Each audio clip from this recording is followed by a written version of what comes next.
The two games we're going to cover this week are Spectral, a deduction game from Bitewing Games, and A Fake Artist Goes to New York from Oink Games. And let's start with that one.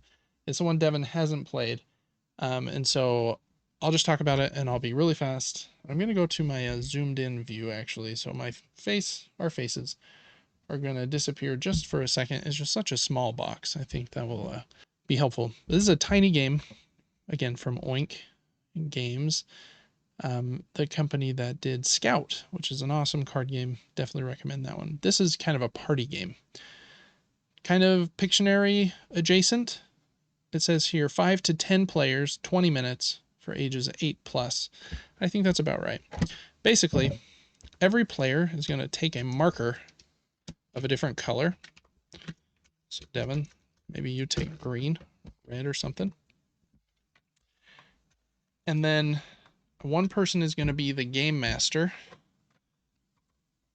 And they're going to take these, I think 10 little dry erase boards and choose a word that they want the picture for this round to be about. And then they're going to write that word on every board in black. Let's just say it was dog. So I'd write that on every board, except for one of them is just going to get a big old X. Then these are going to be shuffled, put face down, and then handed out to the other players. They are color coded, so I can remember as the game master which one I wrote the X on. It would be this blue one. And then everyone's going to get one of these and flip it to the other side and look at it in secret. So everyone except for one person will have gotten one that says the word dog on it. And the one person is the fake artist that got one with an X on it.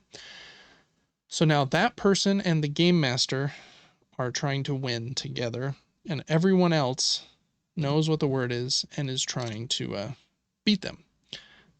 How it works is the game master wants to, well, from this point on, the game master is kind of done. He's going to say, the category I chose was animals, and we'll say, Steve, you're going first, and Steve will draw the first line.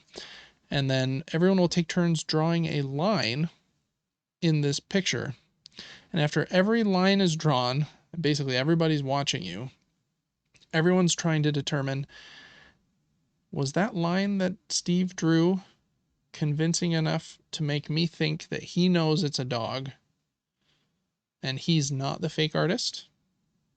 But you don't want the line you draw to be too obvious, because if the fake artist can figure out what the picture is, they'll win. So you have to be very subtle. And so it'll go around twice. I think we played an 8-player game, so you've got 16 little lines in these pictures. And then after it's gone around twice, the game master will say, okay, 1, 2, 3, point. And everyone will point at the person that they think is the fake artist. The fake artist and the game master win in one of two scenarios. If everyone voting does not have more votes for the fake artist, so they were able to hide basically pretty well, then they win. Or if they are chosen as the person that's the fake artist, but they're able to guess the picture, then they still win. So you have to be very subtle with the picture.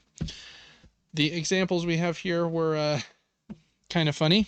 Since it's free form, there's no like cards to give you the direction.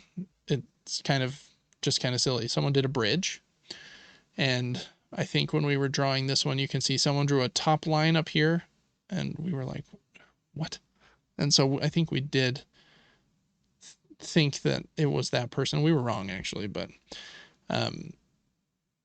and you start to look at some of these other lines, you're like, what's the squiggly one? But that was obviously water under the bridge, and that line there was meant to be like the yellow divider on the road that's connected to the bridge.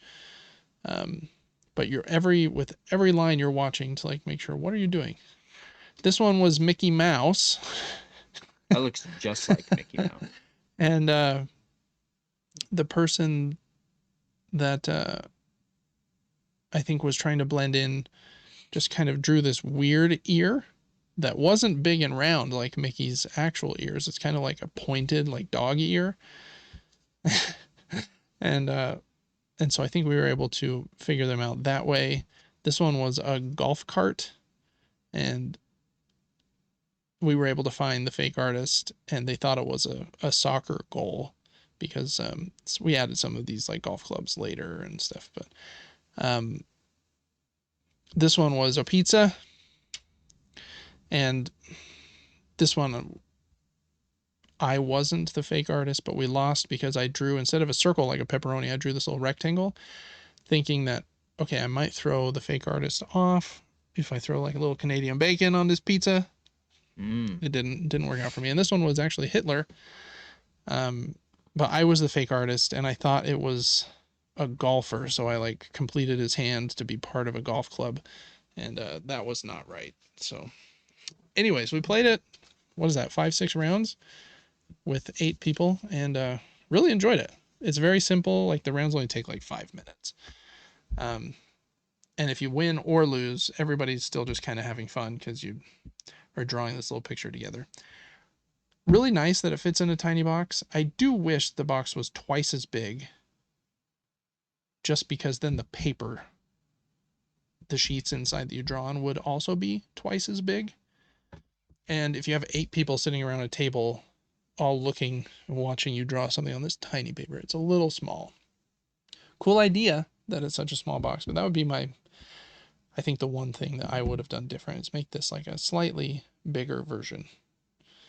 But it's kind of fun. You just like, then you can write down who won and like what the actual title was on the paper. And then I'll probably just keep these in the bottom of the box because they're just kind of funny looking pictures at the end. But anyways, that one was kind of a hit. I don't love party games, but if I'm going to play a party game, I like ones that are short, but still kind of silly and fun.